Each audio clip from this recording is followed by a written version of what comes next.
आजच्या धकाधकीच्या आयुष्यात तुम्ही किती कमवता हे महत्त्वाचं नाही आहे. महिन्याच्या शेवटी किती हे पैसे शिल्लक राहतात हे महत्त्वाचं आहे. पैसे वाचवायचे असतील तर हा एक सोपा नियम लक्षात ठेवायचा. 50, 30 आणि 20चा रूल आहे. तुमच्या उत्पन्नातील 50% रक्कम घर खर्च आणि गरजांसाठी वापरायची.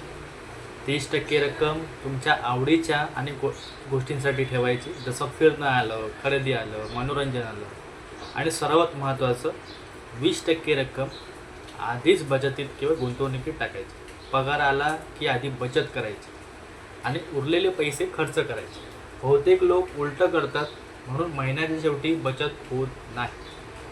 छोट्या छोट्या बचतीत पुढे मोठा फंड तयार करता येतो आपल्याला. आजपासून हा नियम फॉलो करा आणि एका वर्षानंतर स्वतःच फरक पहा. ओके. अशा आणखी सोप्या मराठी फायनान्स टिप्ससाठी मला जरूर फॉलो करा.